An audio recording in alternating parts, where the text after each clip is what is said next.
ಪಿತನ ಸುತನ ಮತ್ತು ಪವಿತ್ರಾತ್ಮರ ನಾಮದಲ್ಲಿ ಆಮೆನ್. ಬಂಡೆಯನ್ನು ಸೀಳಿ ನೀನು ದಾಹ ನೀಗಿದೆ, ಜೀವ ಜಲ ನಾನೇ ಎಂದು ಹೇಳಿ ತೋರಿದೆ. ಬಂಡೆಯನ್ನು ಸೀಳಿ ನೀನು ದಾಹ ನೀಗಿದೆ, ಜೀವ ಜಲ ನಾನೇ ಎಂದು ಹೇಳಿ ತೋರಿದೆ. ಆ ಜೀವ ಜಲವ ಸುರಿಸೋ ನಂದೇವ, ತೀರಿಸು ನನ್ನ ದಾಹವ. ಸ್ತುತಿಪೇ ನಾ ಸ್ತುತಿಪೇ, ನೀವು ನಮ್ಮೊಂದಿಗಿರುವಿರಲ್ಲ. ಪ್ರಭು ಕ್ರಿಸ್ತರಲ್ಲಿ ಆತ್ಮೀಯ ಸಹೋದರ ಸಹೋದರಿಯರೇ, ಈ ದಿನದ ಮುಂಜಾನೆಯ ಜೀವಸ್ವರ ಪ್ರಕಟಣಾ ಗ್ರಂಥ 20ನೇ ಅಧ್ಯಾಯ ವಚನ 11, ಅಂತಿಮ ತೀರ್ಪು ಇದರ ಟೈಟಲ್. ಅನಂತರ ಶ್ವೇತವರ್ಣದ ಒಂದು ಮಹಾ ಸಿಂಹಾಸನವನ್ನು ಕಂಡೆ. ಸ್ವರ್ಗದಲ್ಲಿ ಅನೇಕ ಸಿಂಹಾಸನಗಳನ್ನು ಯೋಹಾನರು ನೋಡುತ್ತಾರೆ. ಈಗ ಒಂದು ಮಹಾ ಸಿಂಹಾಸನ, ಅದರಲ್ಲಿ ಒಬ್ಬರು ಆಸೀನರಾಗಿದ್ದರು. ಅವರ ಸನ್ನಿಧಿಯಿಂದ ಭೂಮ್ಯಾಕಾಶಗಳು ತಮ್ಮ ಇರುವಿಕೆಯೇ ಇಲ್ಲದಂತೆ ಕಣ್ಮರೆಯಾಗಿ ಹೋದವು. ಭೂಮಿ ಮತ್ತು ಆಕಾಶ ಕಣ್ಮರೆಯಾಗಿ ಹೋದವು. ಪ್ರಭುವಿನ ದಿನದಂದು ಇದೆಲ್ಲ ನೆರವೇರುವುದು.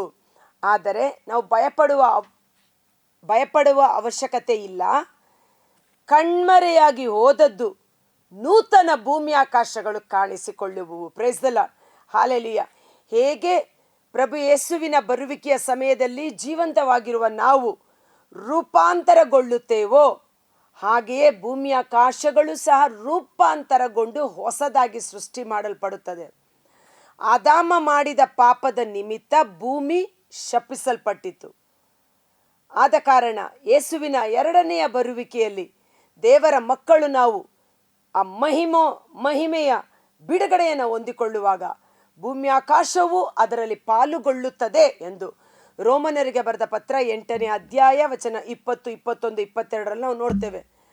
ಪ್ರಪ್ರಥಮವಾಗಿ ಪವಿತ್ರಾತ್ಮರನ್ನು ನಮ್ಮೊಳಗೆ ಪಡೆದುಕೊಂಡಿರುವ ನಾವೇ ಯೇಸುವಿನ ಬರುವಿಕೆಯನ್ನು, ಆ ವಿಮೋಚನೆಯ ದಿನವನ್ನು ಎದುರು ನೋಡುತ್ತಾ ನಮ್ಮೊಳಗೆ ನರಳಾಡುತ್ತಿದ್ದೇವೆ. ನಾವು ಮಾತ್ರವಲ್ಲ, ಸೃಷ್ಟಿ ಸಮಸ್ತವು ದೇವರ ಮಕ್ಕಳ ಬಿಡುಗಡೆಯ ಮಹಿಮೋತ್ಸವದಲ್ಲಿ ಪಾಲುಗೊಳ್ಳಲು ಆತುರದಿಂದ ಕಾಯುತ್ತಿದೆ. ಆದ ಕಾರಣ ಆ ಮಹಿಮಾ ಸಿಂಹಾಸನದ ಮೇಲೆ ಕುಳಿತಿದ್ದ ಸರ್ವೇಶ್ವರನ ಸನ್ನಿಧಿಯಿಂದ ಭೂಮಿ ಆಕಾಶಗಳು ಇರುವಿಕೆ ಇಲ್ಲದಂತೆ ಕಣ್ಮರೆಯಾಗಿ ಹೋದವು. ಇದಲ್ಲದೆ ಮೃತರಾಗಿದ್ದ ಹಿರಿಯ ಕಿರಿಯರೆಲ್ಲರೂ ಸಿಂಹಾಸನದ ಸಾನ್ನಿಧ್ಯದಲ್ಲಿ ನಿಂತಿರುವುದನ್ನು ಕಂಡೆ. ಮೃತಪಟ್ಟ ಪ್ರತಿಯೊಬ್ಬರು ಹಿರಿಯರು ಕಿರಿಯರು ಎನ್ನದೆ ಸಿಂಹಾಸನದ ಮುಂದೆ ನಿಲ್ಲಬೇಕಾಗುತ್ತದೆ. 2 ಕೊರಿಂಥ 5ನೇ ಅಧ್ಯಾಯ ವಚನ 10ರಲ್ಲಿ ನಾವು ನೋಡುತ್ತೇವೆ. ಈ ಶರೀರದಲ್ಲಿ ನಾವು ಮಾಡಿದ ಎಲ್ಲ ಒಳ್ಳೆಯ ಮತ್ತು ಕೆಟ್ಟ ಕೆಲಸಗಳಿಗೆ ತೀರ್ಪುಂಟು. ಸರ್ವೇಶ್ವರನ ಸನ್ನಿಧಾನದಲ್ಲಿ ನಾವು ನಿಂತುಕೊಳ್ಳಬೇಕಾಗಿದೆ.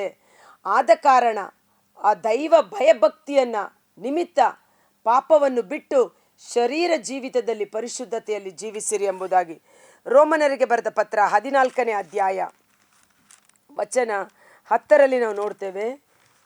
ನಾವೆಲ್ಲರೂ ದೇವರ ನ್ಯಾಯಸ್ಥಾನದ ಮುಂದೆ ನಿಲ್ಲಲೇಬೇಕಲ್ಲವೇ? ಹಿರಿಯರು ಕಿರಿಯರು ದೊಡ್ಡವರು ಚಿಕ್ಕವರೆನ್ನದೆ ಎಲ್ಲ ಮಾನವರು ದೇವರ ಸನ್ನಿಧಾನದಲ್ಲಿ ನಿಲ್ಲಲೇಬೇಕು.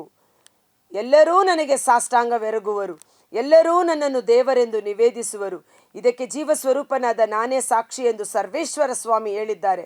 ನಮ್ಮಲ್ಲಿ ಪ್ರತಿಯೊಬ್ಬನು ತನ್ನ ತನ್ನ ವಿಷಯವಾಗಿ ದೇವರಿಗೆ ಲೆಕ್ಕವನ್ನು ಒಪ್ಪಿಸಬೇಕಾಗಿದೆ. ಪ್ರತಿಯೊಬ್ಬರು ಅವರವರ ಜೀವನದ ಒಳಿತು ಮತ್ತು ಕೆಡುಕಿಗೆ ಲೆಕ್ಕ ಒಪ್ಪಿಸಬೇಕಾಗಿದೆ. ಅನಂತರ ಮತ್ತೊಂದು ಪುಸ್ತಕವನ್ನು ತೆರೆಯಲಾಯಿತು. ಅದು ಜೀವಬಾಧ್ಯರ ಪಟ್ಟಿಯುಳ್ಳ ಪುಸ್ತಕ, ಒಂದು ನ್ಯಾಯ ತೀರ್ಪಿನ ಪುಸ್ತಕ.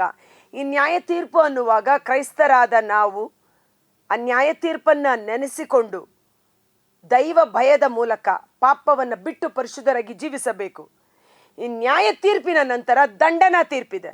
ಈಗ ಕೋರ್ಟಲ್ಲಿ ವಾದಿ ಪ್ರತಿವಾದಿ 2 ಕಡೆ ನಿಂತಿರುವಾಗ ಜಡ್ಜು ತೀರ್ಪನ್ನು ಕೊಡುವಾಗ ಕೆಲವು ತೀರ್ಪು ದಂಡನಾ ತೀರ್ಪಾಗಿ ಮಾರ್ಪಾಡಾಗುತ್ತದೆ. ಜೀವಾವಧಿ ಶಿಕ್ಷೆ, ಗಲ್ಲು ಶಿಕ್ಷೆ, ಇಂಪ್ರಿಸನ್ಮೆಂಟ್, ಅದು ದಂಡನಾ ತೀರ್ಪು.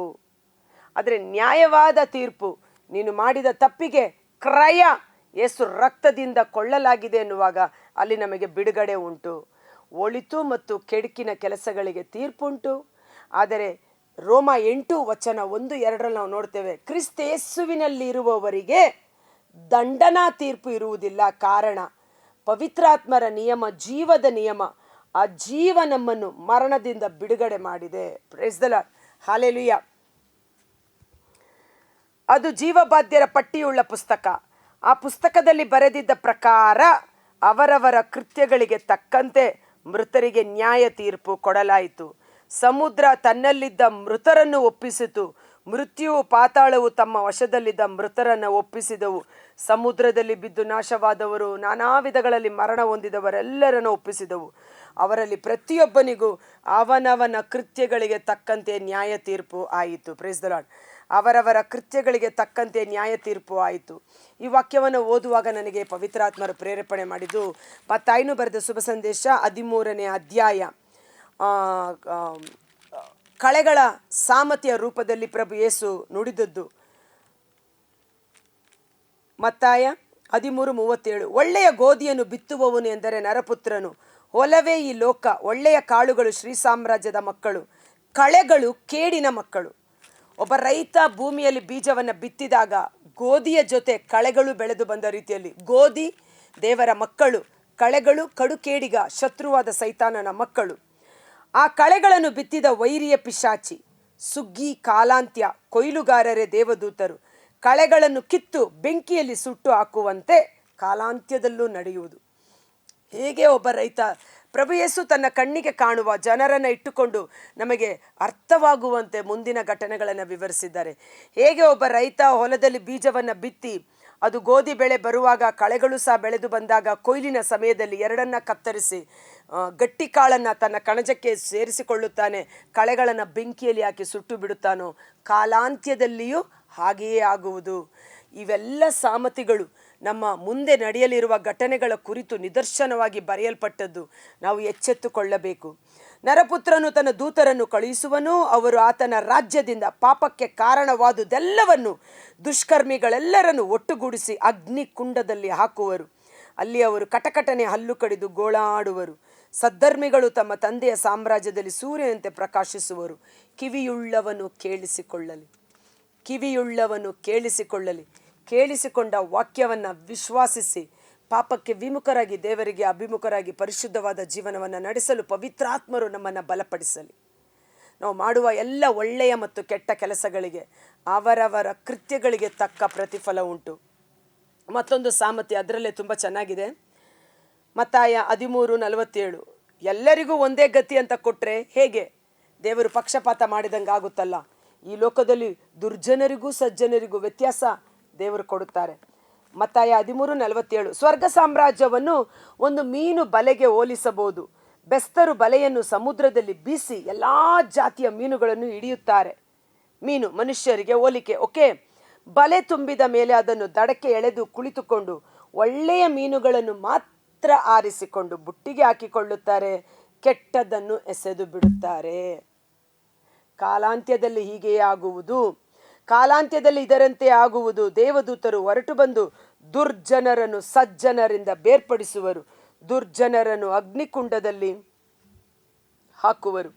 ಅಲ್ಲಿ ಅವರು ಕಟಕಟನೆ ಹಲ್ಲು ಕಡಿದು ಗೋಳಾಡುವರು. ಇದೆಲ್ಲ ನಿಮಗೆ ಅರ್ಥವಾಯಿತೇ ಎಂದು ಯೇಸು ಸ್ವಾಮಿ ಕೇಳಿದರು. ಶಿಷ್ಯರು ಅರ್ಥವಾಯಿತು ಎಂದು ಹೇಳಿದರು. ಈಗ ಇಹಲೋಕದ ಜೀವನ ಯಾತ್ರೆಯನ್ನು ಭಯಭಕ್ತಿಯಿಂದ ನಾವು ಮುನ್ನಡೆಸಬೇಕಾಗಿದೆ. ಅನಂತರ ಮೃತ್ಯುವನ್ನು, ಪಾತಾಳವನ್ನು ಅಗ್ನಿ ಸರೋವರಕ್ಕೆ ಎಸೆಯಲಾಯಿತು. ಅಗ್ನಿ ಸರೋವರ, ಬೆಂಕಿ ಗಂಧಕದಿಂದ ಉರಿಯುವ ಸರೋವರ, ಅದೇ ಎರಡನೆಯ ಮರಣ. ಯಾರ ಯಾರ ಹೆಸರು ಜೀವಬಾಧ್ಯರ ಪಟ್ಟಿಯಲ್ಲಿ ಲಿಖಿತವಾಗಿಲ್ಲವೋ ಅಂಥವರನ್ನು ಅಗ್ನಿ ಸರೋವರಕ್ಕೆ ಎಸೆಯಲಾಯಿತು. ಪ್ರಭು ಯೇಸು 72 ಮಂದಿ ಶಿಷ್ಯರು ಬಂದು ಅವರು ಮಾಡಿದ ಸೇವಾ ವರದಿಯನ್ನು ಹೇಳುವಾಗ ಯೇಸು ಹೇಳ್ತಾರೆ, ನೀವು ಪ್ರಾರ್ಥನೆ ಮಾಡುವಾಗ ಆಕಾಶದಿಂದ ಸೈತಾನ ಸಿಡಿಲಿನಂತೆ ನೆಲಕ್ಕೆ ಬೀಳುವುದನ್ನು ಕಂಡೆ, ಅದಕ್ಕೆ ನೀವು ಸಂತೋಷಿಸಿರಿ. ಆದರೆ ಅದಕ್ಕಿಂತಲೂ ನಿಮ್ಮ ಹೆಸರುಗಳು ಜೀವಬಾಧ್ಯರ ಪಟ್ಟಿಯಲ್ಲಿ ಬರೆಯಲ್ಪಟ್ಟಿದೆ, ಅದಕ್ಕಾಗಿ ಸಂತೋಷಿಸಿ. ಆಮೇನ್. ನನ್ನ ಹೆಸರು ಜೀವಬಾಧ್ಯರ ಪಟ್ಟಿಯಲ್ಲಿ ಬರೆಯಲ್ಪಟ್ಟಿದೆ.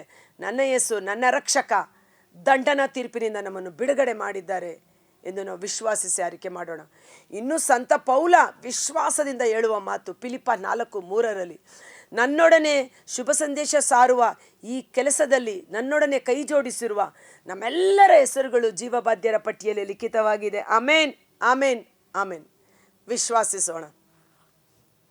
ಕರ್ತರಾದ ಯೇಸುವೇ, ಮುಂಜಾನೆ ಜೀವಸ್ವರವನ್ನು ಆಲಿಸುತ್ತಿರುವ ಪ್ರತಿಯೊಬ್ಬ ಸಹೋದರ ಸಹೋದರಿಯರು, ಅವರ ಕುಟುಂಬಗಳು ನಿಮ್ಮ ಬಲಾಢ್ಯವಾದ ಗಾಯಗೊಂಡ ಕರಗಳಿಗೆ ಸಮರ್ಪಿಸುತ್ತೇನೆ. ಯಾರ ಹೆಸರು ಜೀವಬಾಧ್ಯರ ಪಟ್ಟಿಯಲ್ಲಿ ಲಿಖಿತವಾಗಿಲ್ಲವೋ ಅಂಥವರನ್ನು ಅಗ್ನಿ ಸರೋವರಕ್ಕೆ ಎಸೆಯಲಾಯಿತು.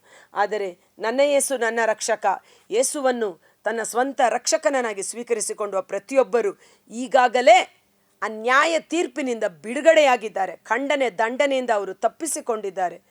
ಅವರನ್ನು ಯೇಸು ತನ್ನ ರಕ್ತದಿಂದ ಕ್ರಯಕ್ಕೆ ಕೊಳ್ಳಲ್ಪಟ್ಟ ಕಾರಣ ಯೇಸುವೇ ಅವರನ್ನು ಸಕಲ ವಿಧವಾದ ಮರಣಗಳಿಂದ ಬಿಡುಗಡೆ ಮಾಡಿ ನಿತ್ಯ ಜೀವಕ್ಕೆ ನಮ್ಮನ್ನು ಕೊಂಡೊಯ್ಯುವವರಾಗಿದ್ದಾರೆ. ಯೇಸುವಿನಲ್ಲಿ ಒಂದಾಗುವುದಕ್ಕೆ ಸ್ನಾನ ದೀಕ್ಷೆ ಸಂಸ್ಕಾರದ ಮೂಲಕ ನಾವೀಗಾಗಲೇ ಮರಣ ಹೊಂದಿದ್ದೇವೆ. ಸ್ನಾನ ದೀಕ್ಷೆ ಸಂಸ್ಕಾರದ ಮೂಲಕ ಆತ್ಮದಿಂದಲೂ ಸತ್ಯದಿಂದಲೂ ನಾವು ಹೊಸದಾಗಿ ಸೃಷ್ಟಿ ಮಾಡಲ್ಪಟ್ಟಿದ್ದೇವೆ. ಎರಡನೆಯ ಜನ್ಮವನ್ನು ಪಡೆದುಕೊಂಡಿರುವ ನಮ್ಮ ಮೇಲೆ ಎರಡನೆಯ ಮರಣಕ್ಕೆ ಅಧಿಕಾರವಿಲ್ಲ. ನನ್ನ ಯೇಸು ನನ್ನ ರಕ್ಷಕ, ಯೇಸುನ ಅದ್ಭುತಕರವಾದ ನಾಮದಲ್ಲಿ ಪ್ರಾರ್ಥಿಸಿ ಬೇಡಿ ಹೊಂದಿಕೊಳ್ಳುತ್ತೇವೆ. Amen. Thank you. God bless you. ಕಿವಿಯುಳ್ಳವನು ಕೇಳಿಸಿಕೊಳ್ಳಲಿ. ಕೇಳಿಸಿಕೊಂಡದ್ದನ್ನು ಪರರಿಗೂ ಹಂಚೋಣ, ಆಶೀರ್ವಾದವನ್ನು ಹೊಂದಿಕೊಳ್ಳೋಣ. ಅಂತಿಮ ದಿನಗಳಲ್ಲಿ ನಡೆಯುವ ಈ ಘಟನೆಗಳನ್ನು ನೆನಪಿಗೆ ತಂದುಕೊಂಡು ಪಾಪಕ್ಕೆ ವಿಮುಖರಾಗಿ ದೇವರಿಗೆ ಅಭಿಮುಖರಾಗಿ ಪರಿಶುದ್ಧವಾದ ಜೀವನವನ್ನು ನಡೆಸೋಣ. Thank you. God bless you.